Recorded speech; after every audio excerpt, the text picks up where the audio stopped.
Good morning students. आज हम लोग इसमें पढ़ेंगे स्टैंडर्ड 11 10 माइक्रो इकोनॉमिक्स के चैप्टर थ्योरी ऑफ डिमांड से डिमांड फंक्शन के बारे में। डिमांड फंक्शन में कहा गया कि there are so many factors, there are so many determinants that may cause increase और डिक्रीज इन डिमांड।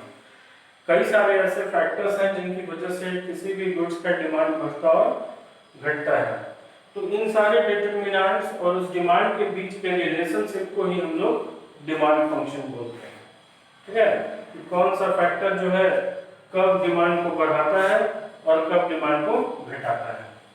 उसी में कुछ मेन फैक्टर्स हैं, डिटरमिनेंट्स हैं, जैसे price of the commodity, price of related goods, income of consumer, taste and preference of consumer, expectation of consumer, number of consumers and distribution of income।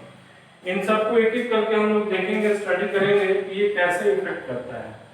सबसे पहला है price, commodity का खुद का price, own price of good. Commodity के खुद के price में कहा गया कि अगर बाकी सारे फैक्टर्स को कांस्टेंट रखा जाए, यानी इन सारे डिटरमिनेंट्स में किसी तरह का कोई चेंजिंग ना आए और सिर्फ प्राइस में चेंजिंग होगा तो डिमांड बढ़ता और घटता है। यानी अदर थिंग्स रिमेनिंग कांस्टेंट, बाकी फैक्टर्स को कांस्टेंट रखा जाए तो demand increases with fall in price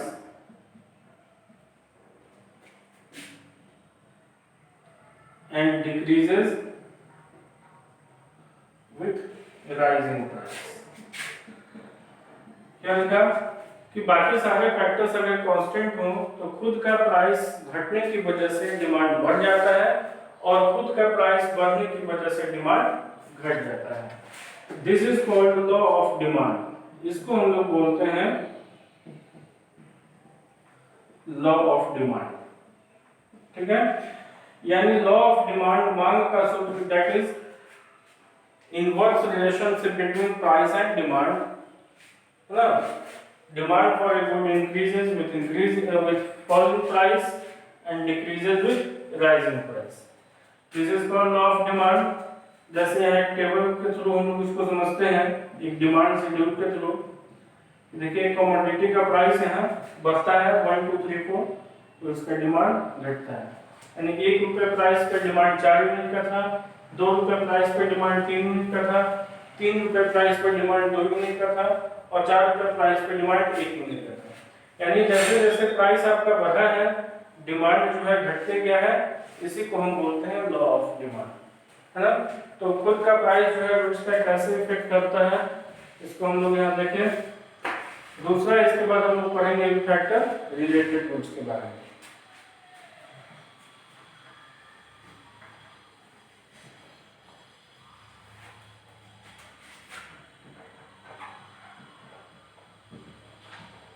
price of related goods.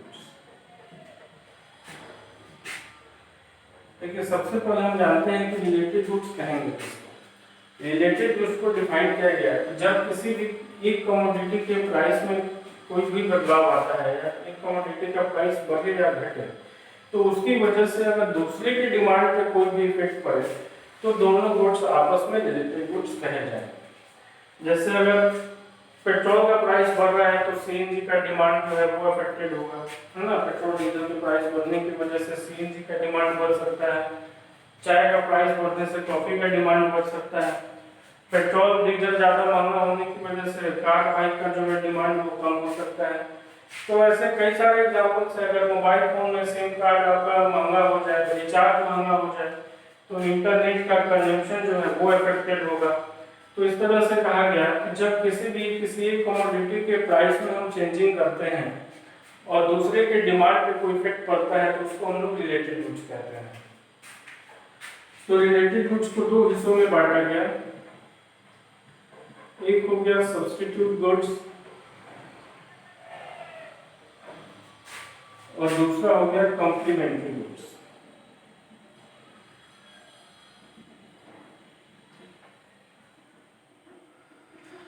Substitute का मतलब होता है जब एक के जगह पे हम कुछ दूसरा यूज कर लेते हैं, है ना, तो उसको हम सब्स्टिट्यूट बोलते हैं। जैसे चाय की जगह पे हम लोग कॉफी यूज कर लेते हैं, वो सब्स्टिट्यूट हो गया। पेट्रोल डीजल की जगह पे सीएनजी यूज कर लेते हैं, वो सब्स्टिट्यूट हो गया। ठीक, जो ब्लैक बोर्ड होता है जिसपे हम लोग डस्ट वाले चौक से लिखते थे, उसकी जगह पे व्हाइट बोर्ड मार्कर बोर्ड को यूज करना, ये हमारा सब्स्टिट्यूट हो गया। तो एक के जगह पे जब हम दूसरा यूज करते हैं तो उसको हम लोग सब्स्टिट्यूट गुड्स बोलते हैं। कॉम्प्लीमेंट्री जो होता है, वैसे दो गुड्स जो एक दूसरे के कॉम्प्लीमेंट होते हैं और हमेशा एक साथ डिमांड किए जाते हैं, है ना, जिनके जैसे कि मान लीजिए कि बाइक और पेट्रोल, अगर बाइक हम खरीद लिए, पेट्रोल नहीं लेंगे तो बाइक नहीं चलेगा, बाइक वेस्ट है ना। मोबाइल फोन खरीद लिए, सिम कार्ड नहीं खरीदेंगे तो हमारा बेकार हो गया। तो मोबाइल फोन और सिम कार्ड ये दोनों हमारा क्या हो गया, कॉम्प्लीमेंट्री हो गया। तो जब हम कोई एक कमोडिटी के साथ दूसरा भी खरीदते हैं, जब दोनों एक दूसरे के साथ जुड़ते हैं, मिलते हैं, तभी जाकर के हमारा नीड फुलफिल होता है, दोनों का डिमांड हमेशा एक साथ किया जाए, वैसे गुड्स को हम लोग कॉम्प्लीमेंट्री गुड्स बोलते हैं। जैसे ये बोर्ड और ये मार्कर, ये भी कॉम्प्लीमेंट्री हो गया, तो बिना बोर्ड के मार्कर का यूज नहीं है ना। तो देखिए इसमें डिमांड कैसे अफेक्टेड होता है। सपोज कीजिए कि T and coffee, These are two substitute goods. चाय की जगह पे हम कॉफी भी इस्तेमाल करते हैं।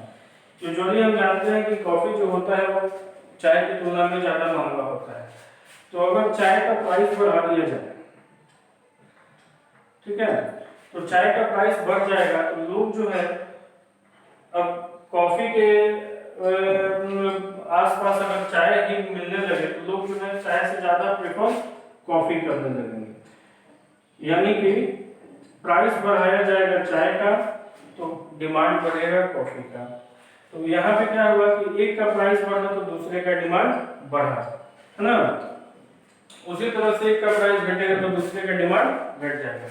तो सब्स्टिट्यूट में याद रखना है कि अगर एक का प्राइस बढ़ता है तो दूसरे का डिमांड बढ़ जाता है। Rise in price of one causes increase in demand for other and vice versa। ठीक है, एक का प्राइस बढ़ेगा तो दूसरे का डिमांड बढ़ जाएगा। बिजली भी ज्यादा महंगा होने लगेगा तो सोलर यूज करने लगेंगे। तो इसी तरह से कहा है कि सब्स्टिट्यूट के केस में क्या होता है, याद रखिएगा कि एक का प्राइस बढ़ा दूसरे का डिमांड बढ़ेगा, एक का प्राइस घटेगा दूसरे का डिमांड घटेगा। कॉम्प्लीमेंट्री में मान लीजिए हमारा हो गया पेट्रोल एंड बाइक। तो अगर हम पेट्रोल का प्राइस बढ़ाते हैं तो बाइक का डिमांड कम हो जाएगा, ठीक है। इसी तरह से इंटरनेट का बिल बढ़ा दिया जाए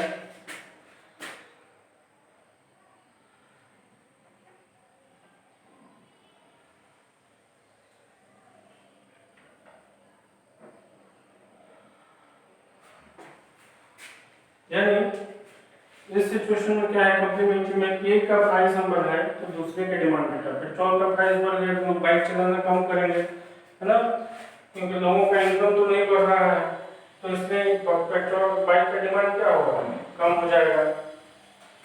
तो इस तरह से यहाँ पे इसमें हम क्या देखें कि rise in price of one causes decrease in demand for other and vice versa। यानी एक का प्राइस बढ़ेगा तो दूसरे का डिमांड घटेगा, एक का प्राइस घटेगा तो दूसरे का डिमांड बढ़ेगा। ये होगा कॉम्प्लीमेंट्री के केस में। यानी सब्स्टिट्यूट के केस में जो है दोनों के प्राइस और डिमांड के बीच डायरेक्ट रिलेशन होगा। कॉम्प्लीमेंट्री गुड्स के केस में प्राइस और डिमांड के बीच में इनवर्स रिलेशन होगा।